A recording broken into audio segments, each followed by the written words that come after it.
Olá, eu sou o Wagner e esse é o canal Tragicômico. Bora pra análise de hoje? Depois de muito passar raiva com o Naruto tomando um sufoco para poder derrotar a Delta, finalmente a luta chegou ao fim e dessa forma o novo capítulo de Boruto já começa com o Hokage observando a Delta no fundo da cratera formada pelo Rasengan gigante que ele utilizou para vencer, e o Naruto explica que ele deu o golpe final pensando em manter a Cyborg viva para levar ela pro interrogatório. Só que ao saber disso, o Kawaki entra em pânico e fala que ele deveria acabar logo com ela. Nessa hora, a Delta faz um barulho esquisito, o Naruto rapidamente pega Kawaki e Boruto e pula pra longe de uma explosão. Pois é, a danadinha se autodestruiu, vejam só vocês. Ela conseguiu frustrar o nosso ex-protagonista mesmo depois de derrotada. Ao perceber isso, o dronezinho dela vai embora e o Kashinkode, que estava ali só observando, fala umas coisas meio suspeitas. Ele diz: como esperado de Uzumaki Naruto.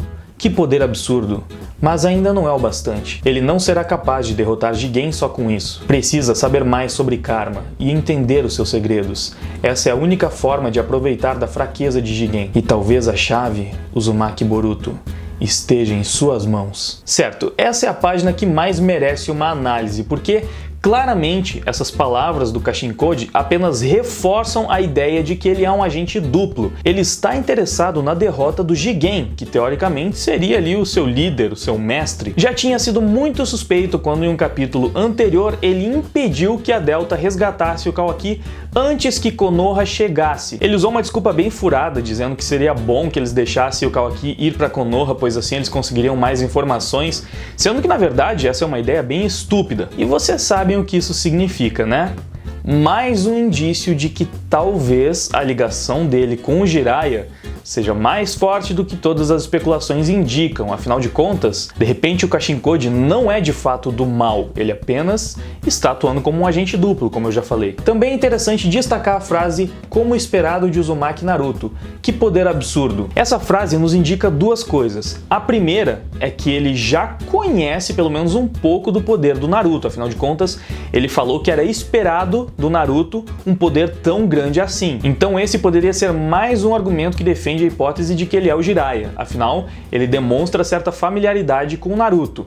Ele sabe do que o Naruto é capaz, como o Jiraiya sabia, só que o Jiraiya não conseguiu presenciar todo o grande potencial do Naruto em sua plenitude, pois teoricamente ele não estava presente durante a guerra. Então talvez ele saiba que o Naruto é muito poderoso e tem um grande poder dentro dele, mas ele nunca tinha presenciado isso até esse momento. Porém, essa frase também deixa claro que há um certo distanciamento entre os personagens. Ele fala do Naruto como alguém distante, provavelmente bem diferente de como o Ero Sennin teria dito essas mesmas palavras. É realmente difícil imaginar o Jiraiya falando do Naruto dessa forma tão formal dentro desse contexto. Talvez seja por causa da teoria da lavagem cerebral ou das memórias apagadas, ele não se lembra que de fato ele é o Jiraiya, ou porque ele não é o Jiraiya. Talvez ele seja um parente distante, ou um ciborgue criado a partir de células do Jiraiya, como se fosse uma espécie de clone, mas no geral acho que podemos dizer que essa página é sim mais um indicativo de que deve haver alguma ligação entre os personagens, ainda que eles não sejam a mesma pessoa. Prosseguindo, o Kawaki aparece deitado em uma maca sem o seu braço, afinal ele perdeu ele quando usou para bloquear aquele ataque da Delta que impede a regeneração de células, e então Katasuki estava criando uma prótese para o garoto, porém isso levaria muito tempo. Nesse momento, o Naruto pergunta se o Katasuki não havia guardado uma das próteses experimentais que ele havia construído para o Hokage, só que o Katasuki explica que elas não funcionariam, pois elas foram feitas para responder ao chakra do Naruto. E isso acaba rendendo um momento no mínimo questionável, porque o Naruto se dá conta de que ele pode usar o chakra dele na prótese para que o Kawaki consiga usar uma prótese,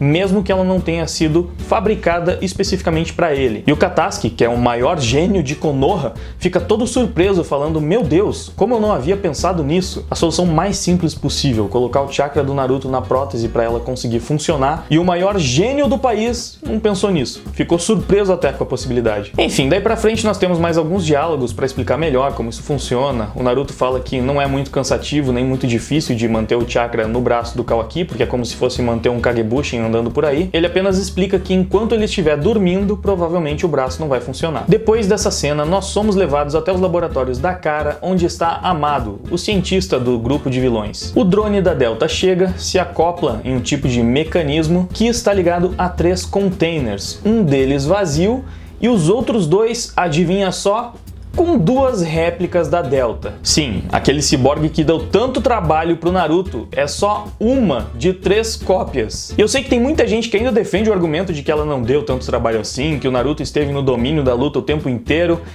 Claro, não foi nem um pouco trabalhoso mesmo, ela só quase matou a filha dele. E antes que você venha jogar toda a culpa disso no Boruto, porque foi ele que chamou a atenção, a única coisa que o Boruto fez foi lembrar a Delta de que tinham crianças por ali. Ela só não ofereceu risco pra eles antes porque ela não quis. Na hora que ela decidiu colocar as crianças na briga, ela quase matou a Himawari. E o Naruto foi incapaz de fazer qualquer coisa pra impedir essa situação.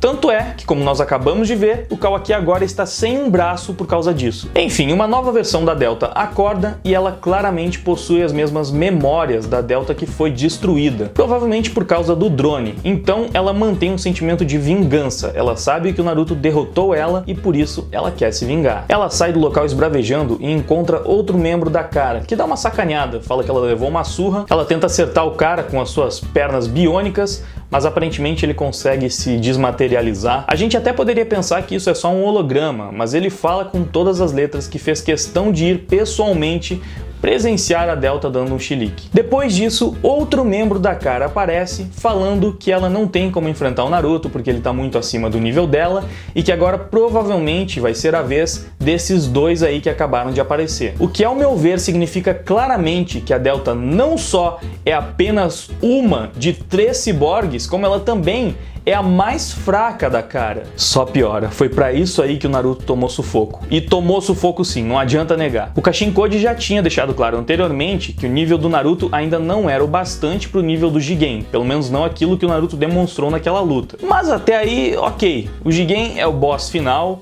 Talvez ele seja até um Otsutsuki, a gente pode ver um pouco mais disso daqui a pouco. Só que engolir que esses outros chinelão aí conseguem dar trabalho pro Hokage, o cara que fez tudo aquilo no final da guerra, que conseguiu lutar por dias a fio, mano, sei lá, isso ainda é demais pra minha cabeça, mas ok.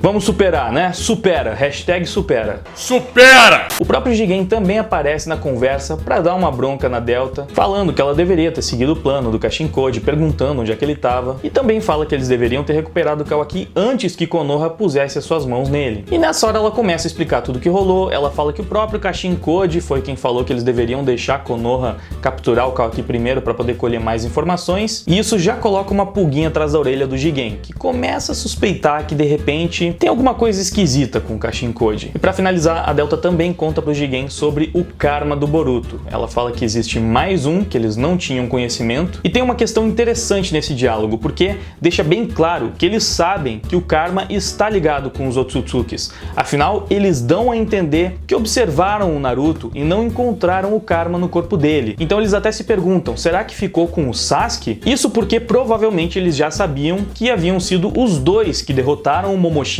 Então, pela lógica, um dos 2 deveria ter ganhado o karma. Só que quem deu o golpe final foi o Boruto e dessa informação a cara não sabia. E aí o Jigen fala umas coisas bem suspeitas. Ele diz o seguinte: Uzumaki Boruto, o filho do Hokage.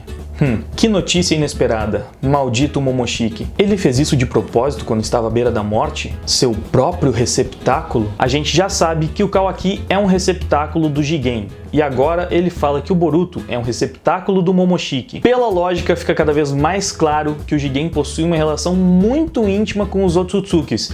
Isso se ele próprio não for um. Seria ele uma espécie de Haguromo? Talvez um Otsutsuki híbrido? Ou algum ser de algum lugar que conseguiu os poderes de um Otsutsuki? É um mistério. Voltando para Konoha, o Kawaki demonstra cada vez mais interesse nos motivos pelos quais o Hokage está cuidando tanto dele. E aí eles ficam num papinho tipo, eu te protegi porque você me protegeu.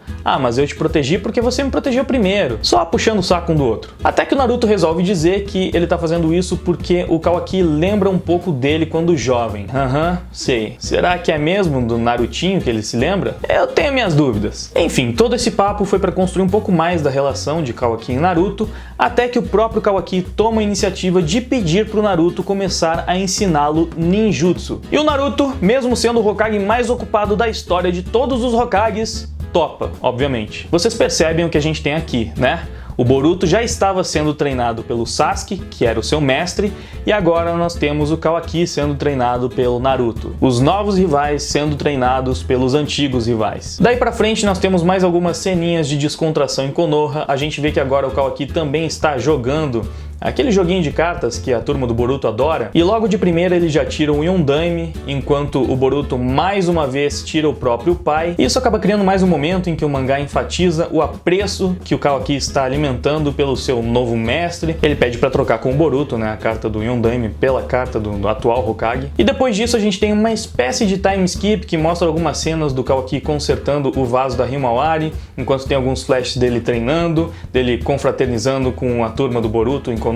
Várias ceninhas dando essa sensação de passagem de tempo até que o vaso fica completo. Ele enche de água para ver se está perfeito, mas repara que ainda tem um vazamento, ou seja, está faltando uma pecinha que ele não encontra, então ele decide ir até a sala procurar, e nessa hora a Kurama aparece dando uma bronca no Kawaki, falando que ele não pode sair de perto do Naruto quando ele bem entender. E assim termina o capítulo do mangá, que foi bem interessante, deu um espacinho aí pra gente poder teorizar mais um pouco, evoluiu um pouquinho também da história. Depois de vários capítulos da luta do Naruto contra a Delta, finalmente houve uma progressão, mas muitas dúvidas ainda pairam no ar. Mas e aí, o que é que vocês estão achando? Quais são as suas teorias? Deixa aí embaixo nos comentários. E é isso aí, esse foi o vídeo de hoje, eu espero que você tenha se divertido. Antes de ir embora, por favor, não esquece de deixar o seu like, isso é muito importante, me ajuda demais. Também me ajuda se você compartilhar o vídeo e, é claro, se você se inscrever no canal e ativar o sininho para receber todas as notificações. Também pode me seguir nas outras redes sociais, todos os links estão ali embaixo na descrição do vídeo. Agora sim, eu vou indo, muito obrigado pela sua audiência, por ter assistido o vídeo até aqui, valeu, até mais, fui!